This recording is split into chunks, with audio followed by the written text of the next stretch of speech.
Mon frère est à la guerre. Je lui écris souvent. Quand il a reçu ses papiers militaires, j'ai été jaloux et enragé d'être trop jeune pour partir. Depuis, je ne suis plus très sûr d'avoir envie d'être à sa place. J'essaie de faire ce qu'il faut pour tenir ma place. Je fais ce qu'il faut pour lui envoyer de bonnes nouvelles afin de soutenir son moral. Pourvu qu'il revienne. Ce qu'il me dit dans ses lettres me paraît si terrible.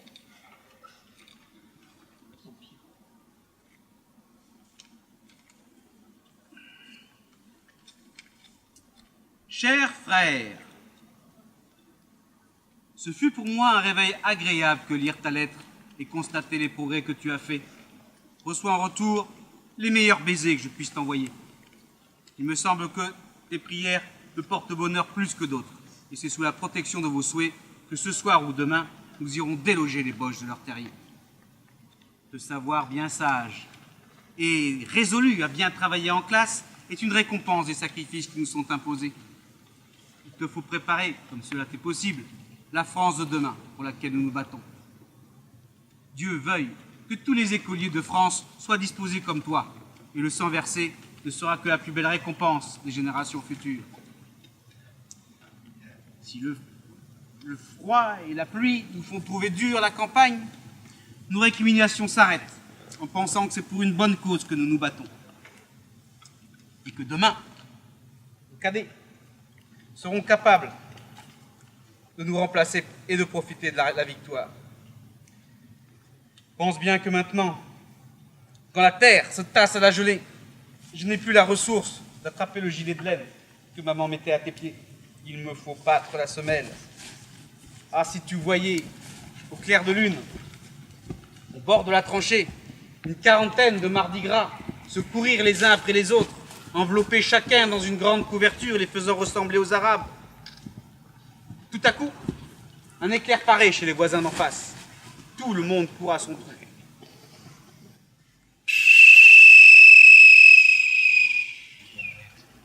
Un obus passe et la ronde recommence.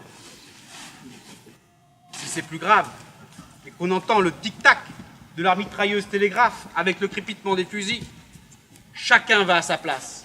La couverture tombe et on attrape ce morceau de glace qui est notre fusil, impatient de le réchauffer et furieux si on est dérangé pour rien. Et chacun reprend son attirail pour courir encore ou pour entamer une partie de bar sans faire trop de bruit ni causer trop fort, de peur de voir interrompre la partie. Si on peut dormir, c'est dans des positions bizarres.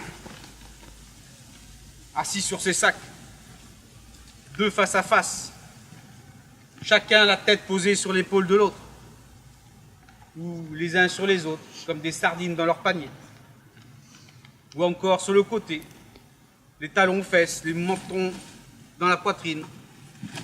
Quand le dessus est trop froid, on le met dessous, et ainsi de suite, jusqu'à temps qu'arrivent les cuisiniers, car nous ne mangeons que la nuit. Le matin à 5 heures, le soir à 6, de peur que les cuisiniers soient tués, nous apportant la soupe qu'ils nous font à 3-4 km en arrière. C'est dire si nous mangeons chaud, nous qui sommes à l'avant. Le jour, tout le monde doit rester terré. Cela n'empêche pas que des hommes sortent pourtant. Et on entend alors le sifflement des balles dans leur direction. Et le coup de fusil que nous connaissons bien. Tapou! Quand c'est pas un obus de 77 qui vient brailler près de nos oreilles. Si Dieu veuille que je revienne, je pourrais mieux te raconter. Mais qui sait quand ce sera? Aime bien toujours la France. Et serre-la aussi, en travaillant comme tu le fais.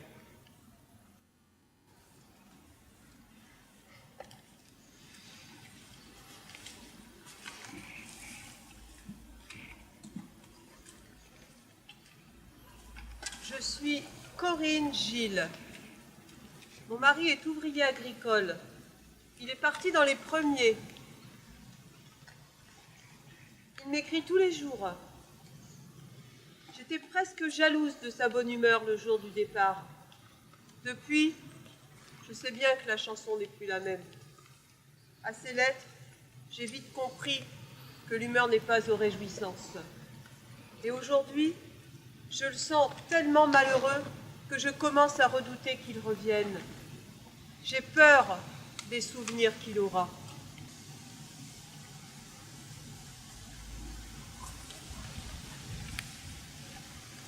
Tu ne peux pas te faire idée, ma chérie, combien nous sommes malheureux. Pourtant, je n'ai pas trop l'habitude de me plaindre.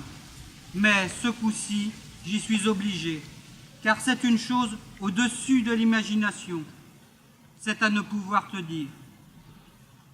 Dans ce tunnel, nous sommes une affaire de 3000 hommes en réserve, dans une humidité, car l'eau ruisselle tout le long des murs. Et il faut pourtant coucher là, sur la voie de chemin de fer. On va chercher les vivres en pleine nuit près de Verdun, accompagnés tout le long du chemin par des obus, ce qui fait que nous ne pouvons faire qu'un repas par jour, et sans soupe. Pour se rendre aux premières lignes, c'est très pénible et très dangereux. 1 kilomètre avant d'arriver, il y a un passage dénommé le ravin de la mort. Qui sait les hommes qu'il y a de tués là-dedans? Il faut passer, il n'y a pas d'autre endroit. C'est là qu'est mort Pierre, dont je t'avais parlé. De la façon dont il a été tué, il faut croire que c'est une destinée. L'obus tomba à peine 100 mètres loin de nous deux. Un éclat, à peine gros comme un grain de maïs, vint lui frapper le front. Le sang jaillit aussitôt. J'étais embarrassé de le lui arrêter. Il eut la force de me dire « Arrête-moi ce sang, et tu écriras à ma femme que je suis gravement blessé. » Ce fut ses dernières paroles, et il rendit son dernier souffle.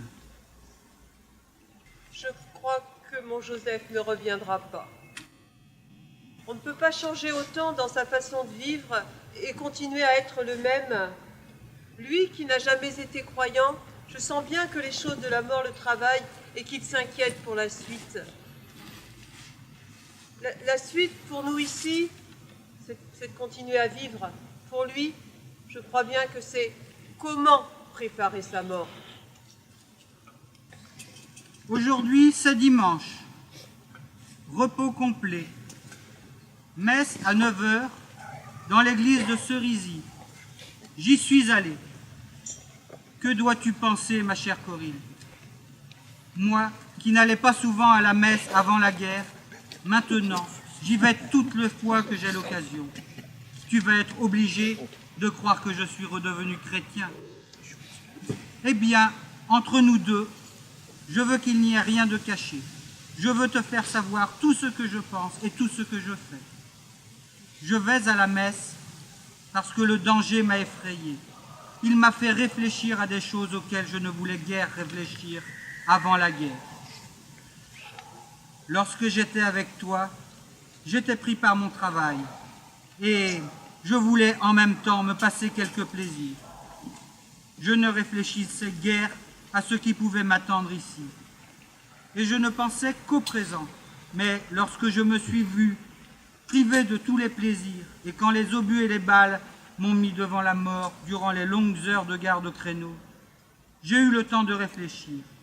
Et maintenant, j'ai pris au sérieux ces croyances, dont j'ai discuté si souvent avec mes camarades. Voilà comment ça se passe. Et qu'on dise ce qu'on voudra, je sais que tu seras de mon avis. C'était sa dernière lettre, datée du 6 août. Joseph a été tué par un éclat d'obus au moment de la relève sur le front, le 20 août. Il venait d'avoir 36 ans.